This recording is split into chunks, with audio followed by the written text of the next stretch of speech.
Here's something almost nobody notices. This isn't a review. It isn't a book summary. It isn't an audiobook. By the end of this journey, you won't simply understand why this mystery works. You'll understand why intelligent people misjudge the people closest to them, why families protect dangerous illusions, and why your own brain is constantly hiding the truth from you. Think about the person you trust the most: a parent, a sibling, a partner, a lifelong friend. Now imagine discovering that everything you believed about them was built on a comforting illusion. Not because they lied well, but because your mind wanted to believe the story. Agatha Christie understood something unsettling about human nature. The greatest mysteries aren't hidden in dark alleys. They are hidden inside ordinary families. Why are we so confident that we can recognize evil? Most people think Crooked House is a murder mystery. It isn't. The murder is simply the bait. The real story is about something much more disturbing. Can evil exist inside a family without anyone noticing? And even more uncomfortable, what if intelligence and innocence are not opposites? That is the emotional engine of the entire novel. Agatha Christie was not writing whodunits, at least not primarily. People often think Christie's genius was creating mysteries. Her real genius was understanding human nature. She understood greed, envy, insecurity, loneliness, pride, self-deception better than almost anyone. The murder is merely the microscope. The people are the subject. And nowhere is this more obvious than Crooked House. But why Christie loved this novel? Christie herself reportedly considered this one of her favorite works. That matters, because she wrote over 60 detective novels. Yet she singled this one out. Why? Because this book allowed her to explore psychology more deeply than many of her other mysteries. This is not a puzzle-first novel. It is a people-first novel. That distinction will shape our documentary. Did you know most mysteries ask, who committed the crime? Crooked House asks, what kind/type of person is capable of committing the crime? Those are very different questions. One seeks information. The other seeks understanding. And each great novel is built around a human fear. Crooked House is built around the fear of misjudging people, not strangers, family. The people closest to us. The people we think we know. The people we trust. That fear remains timeless. The most important thing is that Crooked House is not simply mystery. It is family psychological mystery. The family itself is the crime scene. The house becomes a metaphor. The relationships become clues. The conversations become evidence. The emotions become suspects. That changes how we should narrate it, read, and understand it. The house itself, the title, is not accidental. The house is a symbol. Not an object, a symbol. The family appears stable, but the structure underneath is crooked. Just like the house, just like the relationships, just like the moral foundation, just like the truth. The title quietly tells us the ending before the story begins. Most readers never notice. One interesting fact is that the novel's true antagonist is not necessarily the murderer. The real antagonist is self-deception. Everyone believes a story about someone. Everyone thinks they know someone. Everyone has assumptions. Everyone is wrong. The investigation gradually destroys those assumptions. This is why the book feels unsettling. About the reader psychology, Christie manipulates readers using several biases like halo effect. We assume attractive, charming, intelligent, or respectable people are trustworthy. Christie weaponizes this. Confirmation bias. Readers become attached to theories. then interpret evidence to support them. Christie uses this repeatedly. Familiarity bias. We trust people simply because they feel familiar. This becomes one of the novel's most disturbing ideas.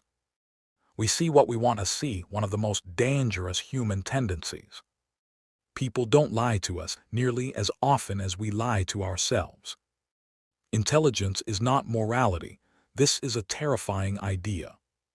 Someone can be brilliant and still be dangerous.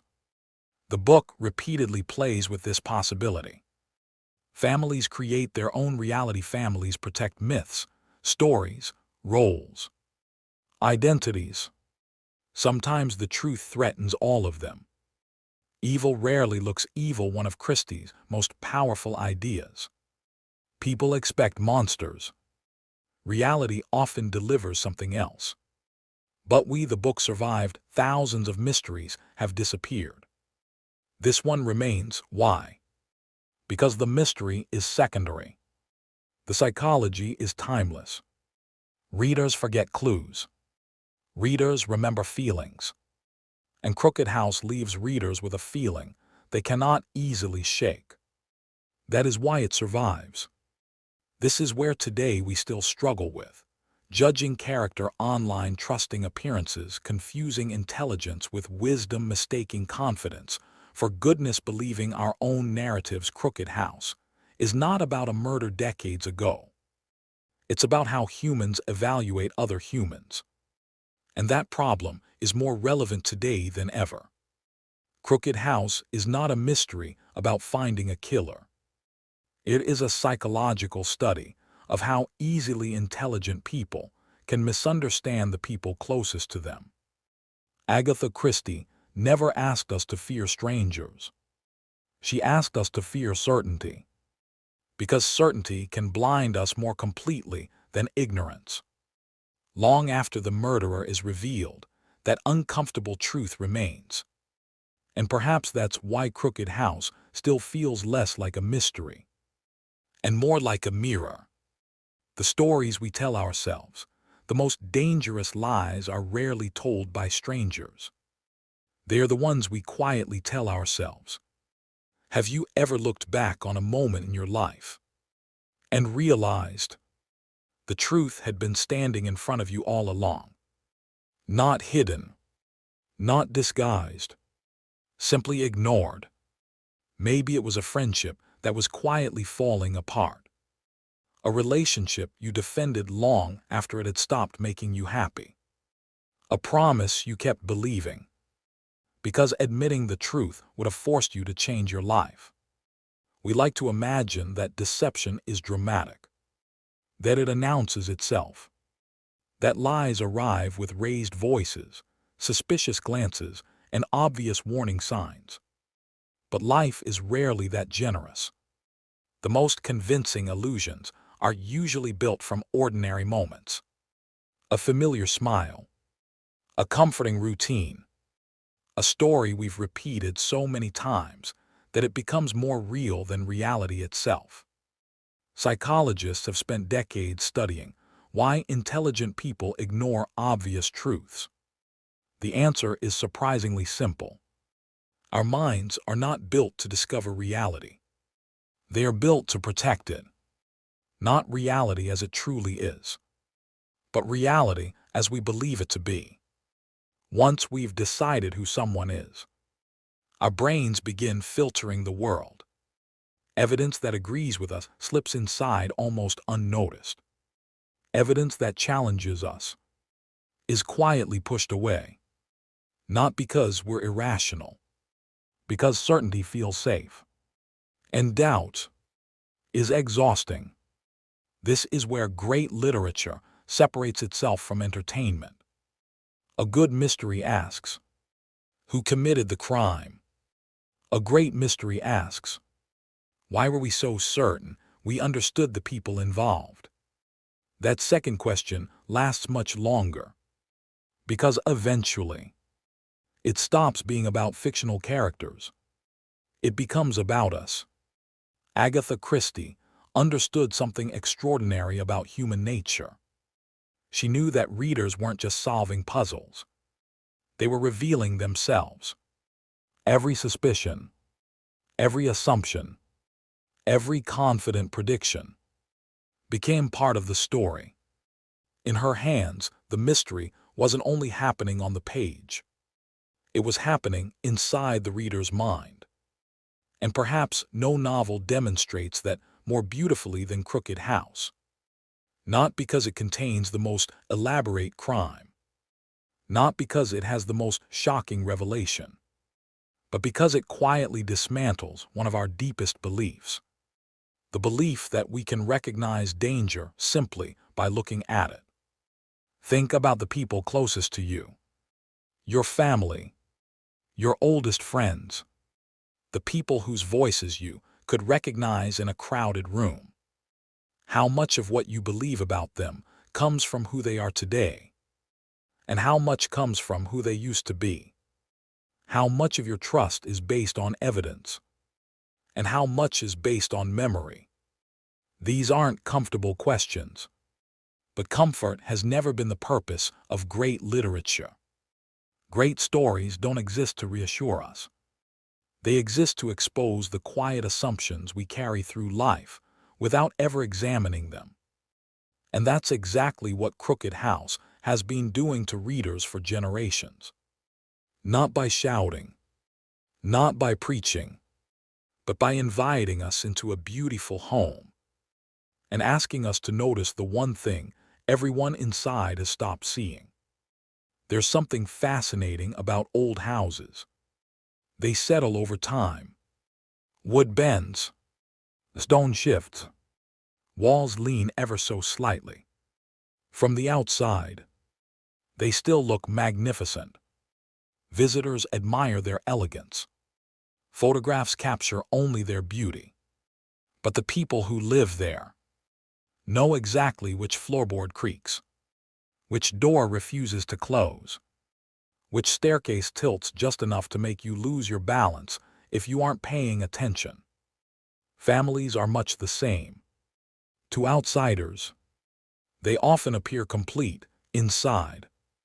Everyone is carefully adjusting to imperfections that have existed for so long. They no longer question them. Until one ordinary day, something happens that makes every hidden crack impossible to ignore.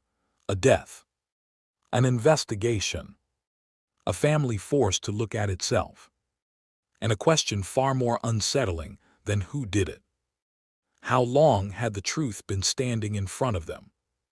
Unnoticed, because before we step into the Leonides family, before we examine the crime that made this novel unforgettable, we first need to understand something even more important. Why do human beings so often mistake familiarity for truth? Because once you understand that, you don't just understand Crooked House. You understand why some of the greatest tragedies in history and in our own lives begin not with hatred, but with certainty. A house built on certainty. There are houses that shelter families, and there are houses that shape them. Spend enough years beneath the same roof, sharing the same hallways, the same traditions, the same arguments, and eventually the building becomes more than brick and timber. It becomes memory. Every staircase remembers footsteps. Every dining room remembers conversations. Every closed door remembers the words that were never spoken aloud. Perhaps that's why old houses feel different. They don't simply contain history. They absorb it. The house at the center of this story is known simply as Three Gables. To outsiders, it appears almost enviable. Large enough to impress, elegant enough to command respect. The sort of home people slow down to admire from the road. But appearances have always been unreliable, especially in literature, especially in life, because the most dangerous structures are rarely the ones that look unstable.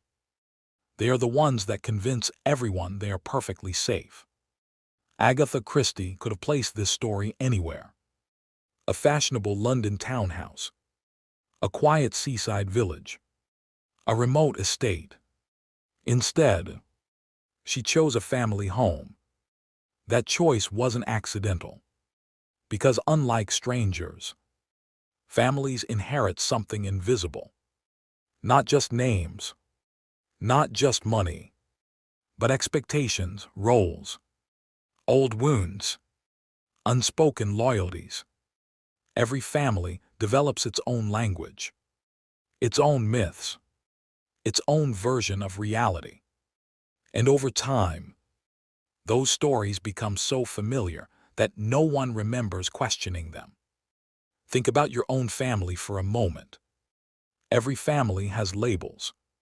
The responsible one, the difficult one, the peacemaker, the ambitious one, the child who can do no wrong, the one who never quite fits in. Those labels often begin as observations. But given enough years, they become identities. Not because they're always true, because they are repeated often enough to feel true. Psychologists call this identity reinforcement. The more consistently we're treated as a certain kind of person, the more likely we are to become that person, or spend our lives trying to escape it. And here's the uncomfortable part. Families are often the last people to notice when someone changes. Not because they don't care, because memory keeps introducing them to an older version of the person standing right in front of them. That may be one of the quiet tragedies of being human. We think we know people, but often we only know the stories we've told ourselves about them. And nowhere is that illusion stronger than inside a family, where love, habit, obligation, and history become almost impossible to separate. At the center of this household stands a man whose presence seems to hold everything together. Aristide Leonides, a self-made businessman, an immigrant who transformed relentless determination into extraordinary success. To some, he represents stability. To others, authority. To still others, the gravitational center around which every decision quietly revolves. Families like this often have someone who becomes more than a parent or grandparent. They become an institution, not because they demand it, because everyone else begins measuring themselves against them. Approval becomes currency. Disappointment becomes punishment. Affection becomes negotiation.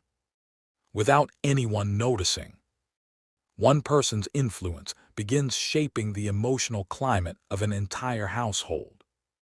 Power inside families rarely looks like power in politics. There are no speeches, no elections, no official titles. Power reveals itself in subtler ways. Who decides where everyone gathers? Whose opinion ends arguments? Who can change the atmosphere of a room simply by entering it? Those forms of influence are difficult to measure, but they shape lives all the same. Christie understood this with remarkable precision. Long before family psychology became its own field of study, she was writing about invisible power structures hiding beneath ordinary conversations. That insight is one reason her stories continue to resonate. The mystery may belong to another era. Human behavior does not. Now imagine living in a house where every routine has repeated itself for years. Breakfast arrives at the same hour. Conversations follow familiar paths. Everyone knows where they'll be tomorrow. And the day after that. There's comfort in predictability. But there's also danger. Because the more ordinary something becomes, the less closely we examine it. It's why experienced drivers sometimes can't remember the last few miles of a familiar journey. The brain stops paying attention to what it believes it already understands. Families do the same thing. They stop observing one another. They begin assuming. This is the moment where Crooked House quietly separates itself from countless other mysteries. The novel isn't preparing us to investigate a crime. It's preparing us to question certainty itself. Every comfortable assumption, every familiar routine, every confident judgment. Because when certainty becomes habit, the truth can stand in plain sight and remain invisible soon. Something small will happen, so small that at first it will seem almost unremarkable. No dramatic confrontation, no desperate chase, just a tiny disruption in an ordinary day. The kind of moment people usually forget, unless it changes everything. And that is where our story truly begins. There is something strangely comforting about routine. The same breakfast table, the same chair, the same conversations, the same people. Routine convinces us that tomorrow will look like yesterday. It whispers a promise that nothing important has changed. And perhaps that's why routines are so dangerous. Because they allow extraordinary events to hide inside ordinary moments. The morning begins like countless mornings before it. Nothing dramatic, nothing cinematic. Just another day in the Leonides household. An elderly man follows familiar habits. Family members move through the house with the quiet confidence that comes from years of repetition. No one is expecting history to begin today. That's the thing about history. People only recognize it after it has already happened. When news begins to spread that something is wrong, the first reaction isn't panic. It's disbelief. Our minds almost never accept painful truths immediately. Instead, they negotiate. There must be a mistake. Surely there's another explanation. Let's not jump to conclusions. Psychologists sometimes describe this as normalcy bias, our tendency to assume that life will continue as it always has, even when the evidence tells us otherwise. It's the same reason people hesitate during emergencies. The same reason warning signs are overlooked. The same reason ordinary moments can become irreversible before anyone realizes they're living through them. Agatha Christie understood this instinct long before it had a clinical name. She knew that the first obstacle in every mystery isn't solving the crime. It's convincing people that a crime has happened at all. Then, a hesitation, not an accusation, not certainty, just hesitation. It's amazing how powerful hesitation can be. One raised eyebrow, one unexpected question, one request to look again. Most of life's turning points don't begin with answers. They begin with someone refusing to ignore a detail everyone else accepted without question. Imagine being in that room. Nothing has changed. The furniture is the same. The windows still catch the morning light. The house still smells of polished wood and tea. Yet suddenly, everything feels different. Because the possibility of foul play changes more than the meaning of a death. It changes the meaning of every relationship inside the house. Here's something we rarely think about. The moment murder enters a family, everyone loses something. Not only the victim, trust, memory, certainty, even innocence. Because from that moment on, every shared laugh becomes suspicious. Every disagreement acquires new meaning. Every kindness is quietly re-examined. The past itself begins to change. Not because history changed, because interpretation did. And interpretation is one of the most powerful forces in human life. Think about how often we do this ourselves. A friendship ends. Suddenly, we reinterpret years of conversations. A relationship breaks apart. Moments that once felt romantic now seem like warning signs. The facts remain exactly the same. Only the story changes. That's what Christie understood so brilliantly. Human beings don't simply remember the past. We constantly rewrite it to fit the present. This is the point where most mystery stories begin searching for evidence. Christie begins somewhere else. She begins with people. Because evidence can tell you what happened. People tell you why it mattered. And inside the Leonides family, there is no shortage of complexity. Affection and resentment live side by side. Gratitude and dependence become almost impossible to separate. Admiration quietly coexists with frustration. Love is genuine. So is disappointment. Nothing is simple, which means no one feels entirely innocent. That is one of the novel's quiet masterstrokes. Instead of giving us obvious villains, Christie gives us recognizable human beings. People with contradictions. People with private fears. People capable of generosity one moment and selfishness the next.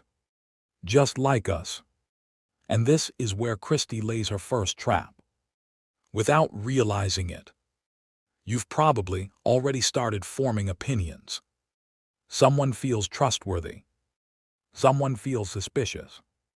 Someone seems too obvious. Someone seems too kind. You don't have enough evidence. But your brain doesn't care. It would rather build a theory than tolerate uncertainty. That's confirmation bias. The moment we create a story, we begin searching for proof that we're right. We stop asking what else could be true. And that's precisely when we become easiest to deceive. The investigation is about to begin. Questions will multiply. Suspicions will spread. Secrets will surface. But the greatest mystery isn't hidden inside a locked room. It's hidden inside the human mind. Because before anyone uncovers the truth, they must first confront something far more difficult. The possibility that the person most capable of misleading them is themselves. Some houses hide secrets. This one hides assumptions. And assumptions can be far deadlier than lies. There is an old saying that homes reflect the people who live in them. Not because of the furniture, not because of the photographs, but because every home quietly absorbs the habits of its inhabitants. Walk into a house where laughter has been common, and even the silence feels warm. Walk into a house where fear has lingered for years, and you sense it before anyone says a word. Agatha Christie understood this instinctively. In Crooked House, the building isn't merely a setting. It's a psychological landscape. Its corridors, its rooms, its routines, they all reflect the invisible forces holding a family together or pulling it apart. We often imagine families as collections of individuals. Psychologists see something different. They see systems. Every family develops patterns over time. Some people become peacemakers. Some become rebels. Some carry responsibility. Some avoid conflict at any cost. These roles aren't assigned in a single moment. They emerge gradually, shaped by expectations, rewards, disappointments, and years of shared experience. Eventually, the role can become stronger than the person. Think about your own family. Without naming anyone, you probably know exactly who is expected to solve problems, who lightens the mood, who keeps quiet, who is underestimated, who is admired. Those expectations are comforting because they make life predictable. But they can also become invisible cages. When we believe someone has always been a certain way, we stop noticing the ways they change. That isn't cruelty. It's a shortcut the brain uses to simplify the world. And like most shortcuts, it sometimes leads us in the wrong direction. This is one reason Christie remains so compelling. Her mysteries rarely depend on impossible clues or dramatic action. They depend on perception. Who notices? Who overlooks? Who assumes? The reader isn't only trying to solve a mystery. They're discovering how easily their own mind fills in missing information. That's why readers often remember the feeling of a Christie novel long after they've forgotten the exact sequence of events. The puzzle is satisfying. The self-recognition is unforgettable.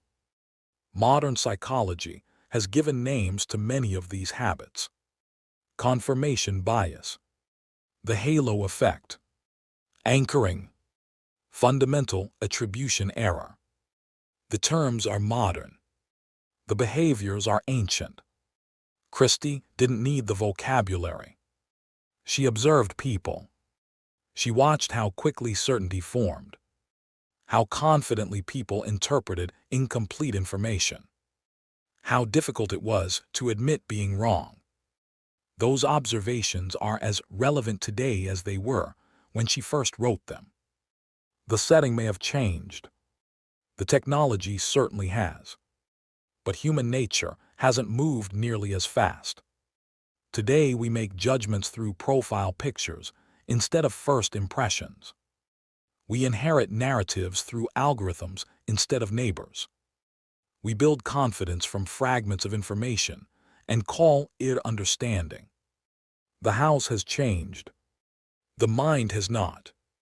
That's one reason Crooked House continues to resonate. It reminds us that the greatest mysteries are rarely hidden behind locked doors. They're hidden inside the stories we construct about one another. And perhaps that's the uncomfortable lesson waiting beneath every great mystery. We don't simply investigate other people. We investigate ourselves. Every conclusion reveals not only what we believe about the evidence, but what we believe about human beings. And sometimes, those beliefs deserve to be questioned just as carefully as the mystery itself. Because before any mystery can reveal the truth about a family, it first reveals the assumptions of everyone trying to understand it. And in that sense, the house was never merely crooked. It was a mirror. The comfort of being wrong why intelligent minds build the most convincing illusions. There is a belief that has survived for centuries. The smarter you are, the harder you are to fool. It sounds reasonable. It feels true. But research into human decision-making tells a more complicated story. Intelligence doesn't make us immune to mistakes, often. It makes us better at defending them. Think about the last time you were absolutely certain of something. Not hopeful. Not guessing certain. Maybe it was an argument. A first impression. A decision you made with complete confidence. Now ask yourself a different question. How much of that certainty came from evidence? And how much came from the quiet satisfaction of believing your explanation made sense? This is one of the great paradoxes of the human mind. We don't just seek truth. We seek coherence. A story that feels complete. A narrative where every piece seems to fit. And once we've built that story, we become surprisingly reluctant to let it go. Agatha Christie understood this instinct long before cognitive science could describe it.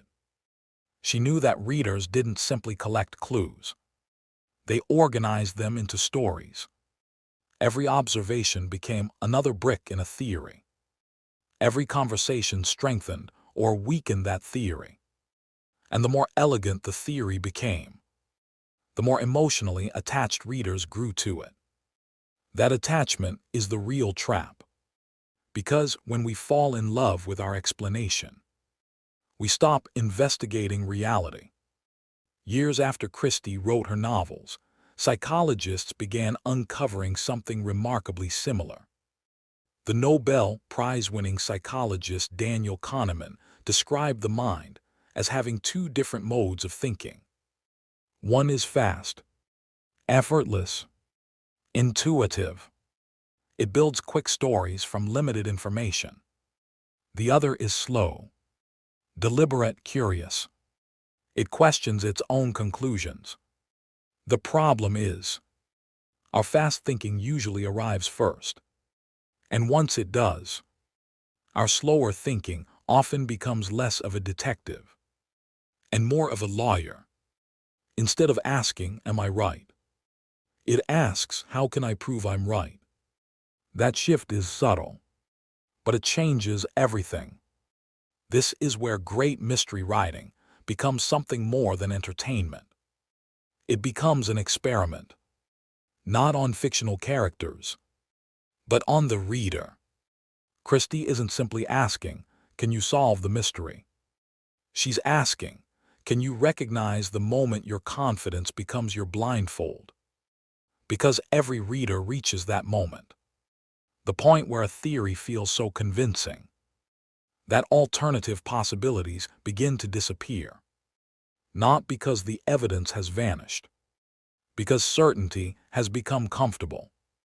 Comfort is rarely discussed in conversations about mystery novels. Yet it may be the most important emotion of all. We crave certainty because uncertainty is mentally expensive. It demands patience, humility, the willingness to admit, "I don't know." But those three words, "I don't know," may be the beginning of genuine wisdom.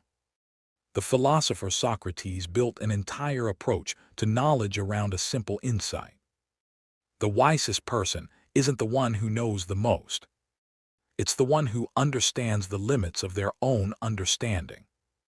That's an uncomfortable lesson. And Christie quietly places it inside stories that millions of readers picked up expecting only entertainment. Look around today. We live in an age overflowing with information. And yet, certainty has become cheaper than ever. A headline becomes a conclusion. A short video becomes expertise.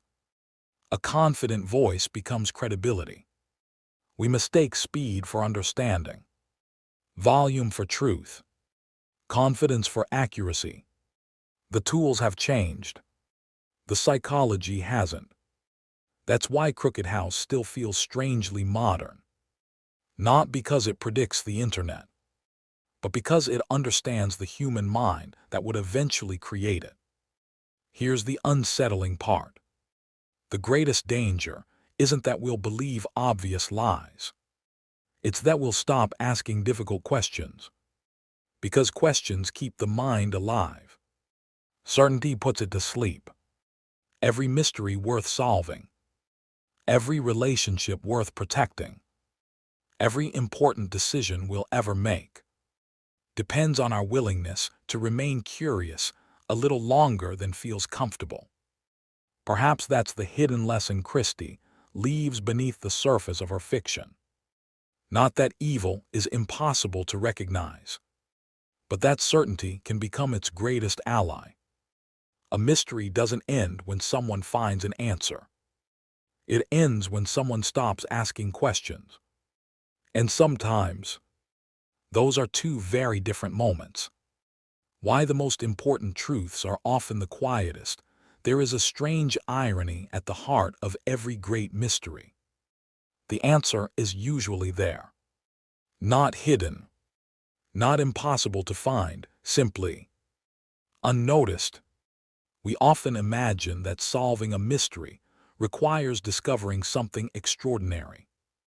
But more often than not, it requires seeing the ordinary differently. Think about your own life. How many important moments announce themselves as important? Probably very few.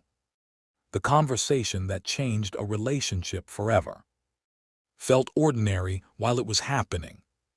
The decision that altered your career looked like just another choice. The warning you wish you hadn't ignored didn't sound like a warning at all. Only later, when you looked back, did the pieces seem to arrange themselves into a clear picture. Memory has a remarkable talent. It edits. It highlights. It creates the comforting illusion that the truth had always been obvious. But it wasn't. If it had been, we would have acted differently. Agatha Christie understood this better than almost anyone writing in her time. She knew that readers didn't miss clues because they weren't paying attention. They missed them because they were paying attention to the wrong things. That's a profound difference. Attention isn't just about looking. It's about deciding what matters. And every decision to focus on one detail is also a decision to ignore another. In psychology, this is sometimes called selective attention. Our minds are constantly filtering reality. If they didn't, the world would overwhelm us. But every filter has a cost. It allows some truths to enter, while quietly excluding others. Today, we live in an economy of attention. Every headline competes for our eyes. Every notification interrupts our thoughts. Every platform is designed to capture the next few seconds of our focus. Ironically, the more information we consume, the harder it becomes to notice what truly matters. The greatest clues in life are rarely the loudest. They are often the quietest. A hesitation in someone's voice, a question left unanswered, a habit that suddenly changes, a silence where there should have been words. Those details don't demand attention. They invite it. And invitations are easy to decline. This is why Christie's mysteries continue to resonate. She wasn't writing only about crime. She was writing about observation, about patience, about resisting the temptation to leap toward the first satisfying explanation. Every page quietly reminds us that reality is under no obligation to match our expectations. There's another lesson hidden here, one that extends far beyond detective fiction. The quality of our lives often depends on the quality of our attention. What we notice shapes what we believe. What we believe shapes what we choose. And what we choose eventually becomes the story of our lives. Perhaps that's why great mysteries remain relevant long after the final page. They train us to become better observers, not only of fictional worlds, but of our own. Imagine if we approached our relationships the way a careful investigator approaches evidence. Not with suspicion, but with curiosity. Listening before concluding. Observing before judging. Remaining open to the possibility that our first impression might not be our best one. How many misunderstandings would disappear? How many conflicts would soften?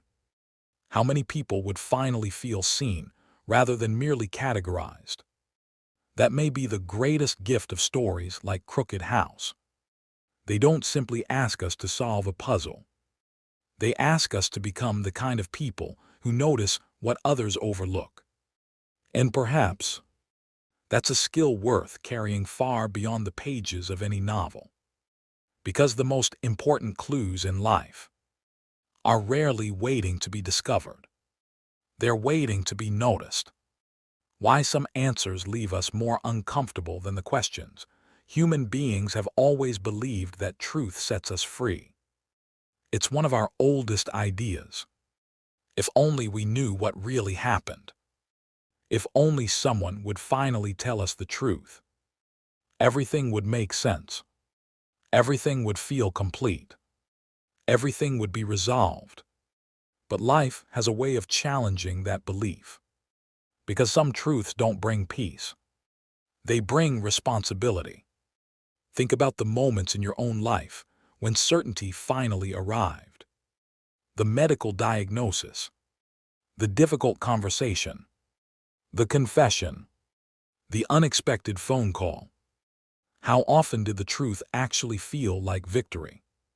More often, it marked the beginning of something else. Acceptance, grief, forgiveness, or the painful realization that there was no simple way forward. Great literature understands this. The best stories don't build toward information. They build toward transformation. They know that learning what happened is rarely the hardest part. Learning what it means is. This is where Agatha Christie quietly separates herself from many writers who came after her. For her, the solution was never the destination. It was the doorway. Once the puzzle is solved, the real questions begin. What did this reveal about the people involved? What did it reveal about the people watching? What assumptions collapsed?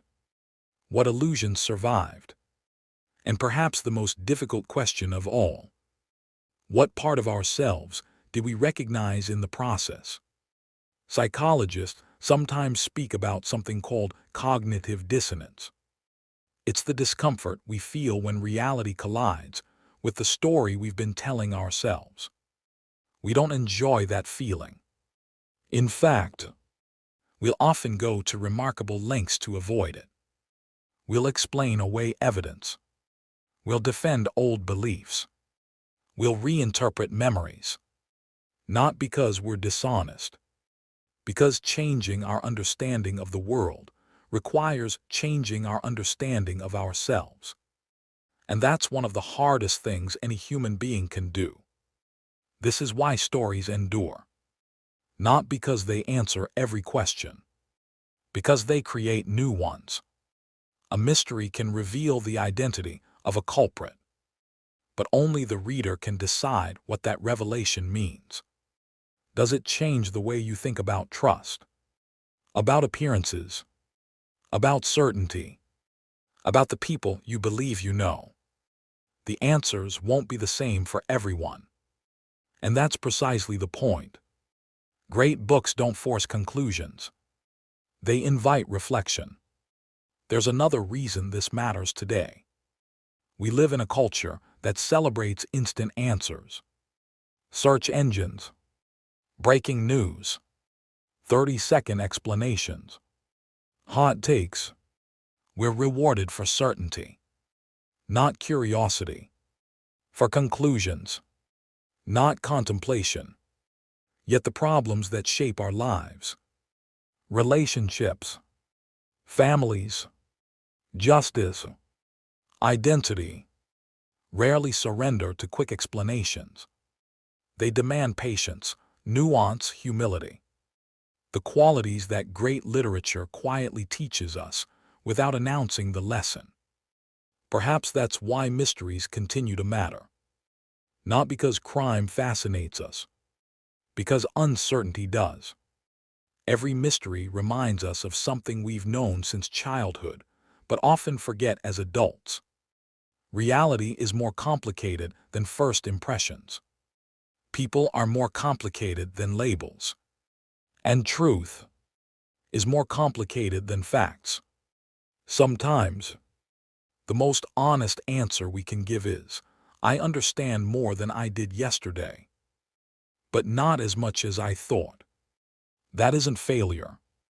It's wisdom. The philosopher Søren Kierkegaard once suggested that life can only be understood backward, but it must be lived forward. Mysteries capture that paradox perfectly. Only at the end do scattered moments begin to form a pattern. Only in hindsight does the ordinary become extraordinary. Only after the final page do we realize the story was asking something much larger than what happened. It was asking, how do we live with what we now know? Perhaps that's why the greatest literary mysteries stay with us. Not because they reveal hidden criminals, but because they reveal hidden assumptions. And once you've seen those assumptions, you can never look at the story or yourself in quite the same way again. Excellent. Now we arrive at what I believe is the heart of the documentary. This is not the ending of the book. This is the ending of the idea. The viewer should no longer be thinking about Crooked House. They should be thinking about their own life. This is where documentaries become unforgettable. What if the most important mystery was never the one inside the house? What if it was the one we carry with us every single day? Long before we meet anyone, our minds begin writing stories. A smile becomes kindness. Confidence becomes competence. Silence becomes guilt. Success becomes virtue. Failure becomes weakness. Within moments, we believe we know people. Not because we've discovered the truth, because our brains cannot tolerate empty spaces. They rush to complete the picture, even when half the pieces are missing. Perhaps that's why stories like Crooked House continue to resonate. Not because murder is fascinating, but because certainty is. Every generation believes it has become better at reading people. Better informed, more rational, more skeptical. Yet history tells a different story. We continue to misunderstand one another. We continue to mistake appearances for reality. We continue to confuse confidence with character. The setting changes. Human nature rarely does. Look at our world. We judge strangers through 15-second videos. We reduce lives to headlines. We decide who someone is before we've heard them speak for 5 minutes. Technology has accelerated our judgments. It hasn't improved them. If anything, it has rewarded certainty over curiosity. Algorithms don't ask thoughtful questions. They amplify confident answers. And confidence is not the same as truth. Perhaps that's the quiet warning hidden inside Christie's work. Not that evil always hides behind respectability, but that certainty itself can become a disguise. The moment we stop questioning our assumptions, we stop seeing clearly. Think about the people you've misunderstood. The friend you judged too quickly. The family member you assumed would never change. The colleague whose silence you interpreted as indifference. How many of those stories turned out to be incomplete? How many times did reality surprise you? We often believe growth comes from acquiring new information. Sometimes, growth comes from letting go of an old certainty. There's a reason literature survives when so many forms of entertainment fade. Entertainment gives us excitement. Literature gives us practice. Practice in empathy. Practice in observation. Practice in uncertainty. Every great novel asks us to inhabit minds that are not our own. To suspend judgment.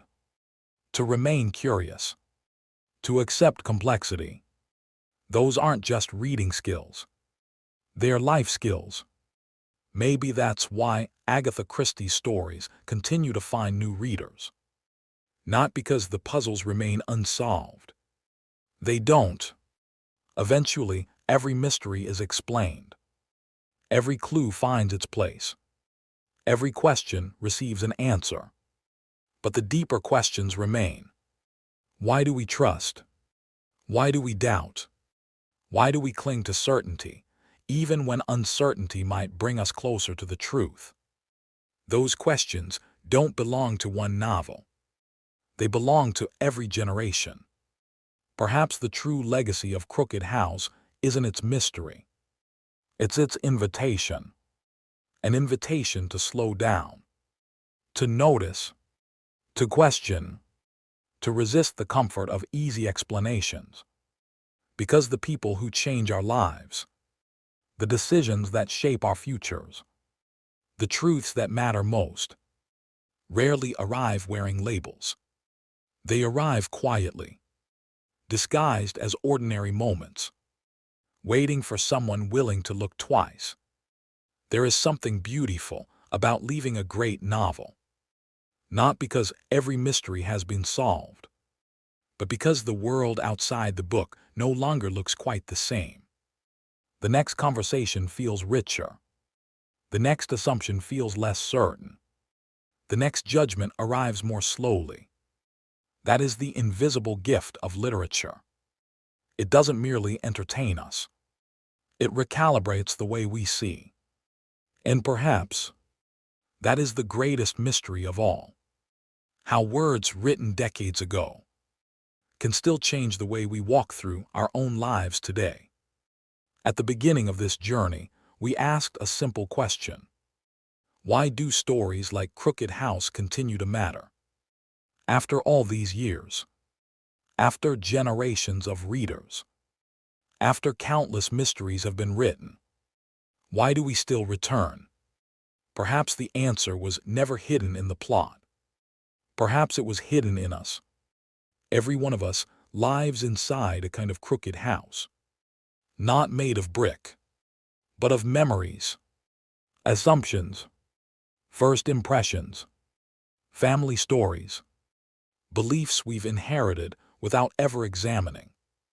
Most of the time, those walls feel perfectly straight, until life asks us to look again. And when it does, we discover something both unsettling and hopeful. We are capable of being wrong, but we are also capable of seeing more clearly. That is the quiet promise of great literature. It doesn't give us certainty. It gives us better questions. And better questions lead to better lives. So the next time you're certain you've figured someone out, pause. Look again. Listen a little longer. Because the greatest mysteries are rarely hidden behind locked doors.